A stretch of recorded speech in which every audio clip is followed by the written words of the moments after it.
I said it before, I'll say it again, and I'll keep saying it until it sinks in. Slippery slope is not a fallacy.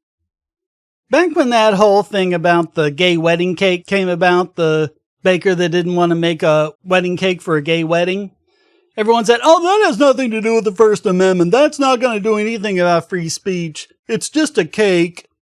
Even though a cake absolutely is, expression because you decorate it and everything, but who cares? Oh, but big tech, they're totes private. Private companies can discriminate against whoever they want. Big tech can, but apparently small web designers can't, because the whole gay wedding cake thing, apparently that applies to websites too. At least that's what the Supreme Court is going to be considering. Can you compel a business owner to produce messages that violate their personal beliefs as part of an anti-discrimination protection?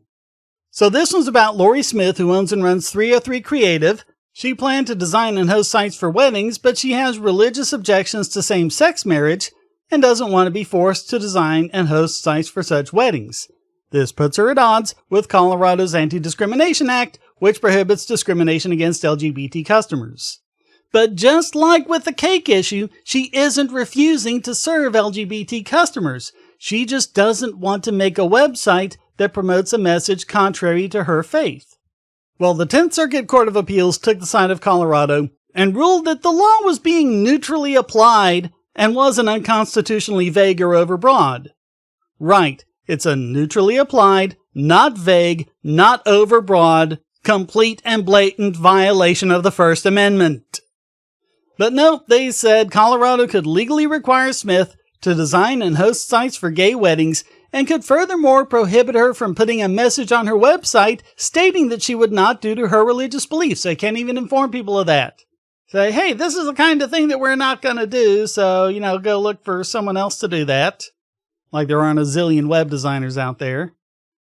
But yes, the Supreme Court ruling, Masterpiece Cake Shop v. Colorado Civil Rights Commission, is absolutely the precedent being used here. It's even from the state of Colorado. The thing is, in that case, the court didn't actually rule on the free speech question. The court just ruled that the commission hadn't neutrally applied the law, and commissioners had made statements indicating that they were doing this because they were biased against the owner of the cake shop and his Christian beliefs. You've also got a more recent case, Fulton V Philadelphia, which was about whether a Catholic adoption agency could discriminate against gay couples. Again, the court dodged the basic First Amendment question and ruled in favor of the adoption agency not because of religious freedom, but because the law gave officials discretion to grant exemptions, and therefore it wasn't neutrally applied. And so the thing is, in both of those cases, no precedent was ever established. And Neil Gorsuch noted in his opinion in the Fulton case, these cases will keep coming until the court musters the fortitude to supply an answer. Because this keeps happening over and over and over again. Several other businesses have raised similar legal challenges. And so now you have the Cato Institute, Eugene Volokh, and Southern Methodist University Dedman School of Law professor Dale Carpenter. They submitted an amicus curiae brief supporting Smith, urging the court to find that Colorado's anti-discrimination laws violate her First Amendment rights, saying, Smith's creation of wedding sites is pure speech. Forcing her to create websites to which he objects is a speech compulsion. The law cannot force her to speak in this way unless the state can satisfy strict judicial scrutiny.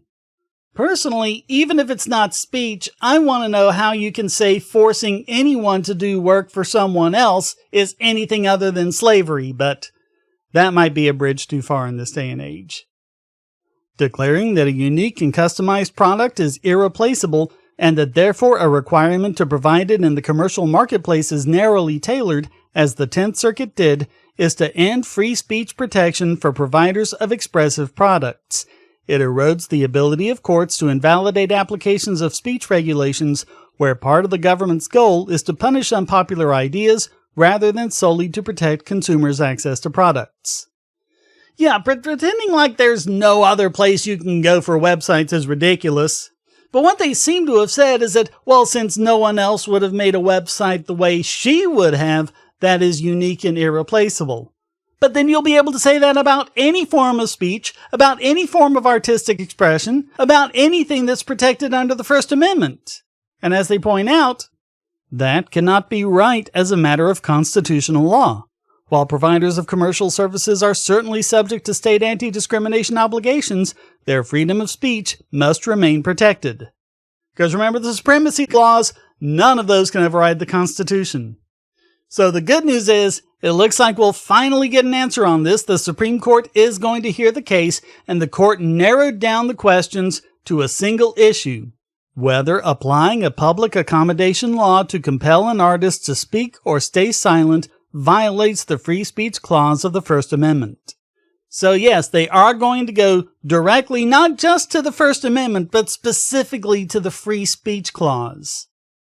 But as Scott Shackford points out, do not expect some sort of broad ruling that would radically rethink anti-discrimination laws. Just 2 years ago, Justice Gorsuch and Chief Justice John Roberts joined the court's more liberal justices in deciding that the Civil Rights Act of 1964's anti-discrimination protections included gay and trans people.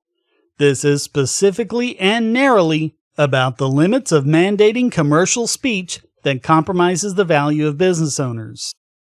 So this is definitely one to keep an eye on, and hopefully the Supreme Court will come to a good ruling on that. Of course, you know my opinion on that. They've always been hit or miss, and judges are politicians in robes, but we can live in hope. They have been known to do the right thing on occasion. Time will tell. Until then, comments for the common God, shares for the share throne, hit like, subscribe, and the bell, and go to donate.bogosity.tv for all sorts of ways to support this channel. You can donate with PayPal or crypto, or you can become a regular supporter on Patreon or Subscribestar, get these videos and podcasts early and ad-free, join the live streams, and also check out other benefits that are available. Thank you very much for watching. Until next time, stay strong and be free.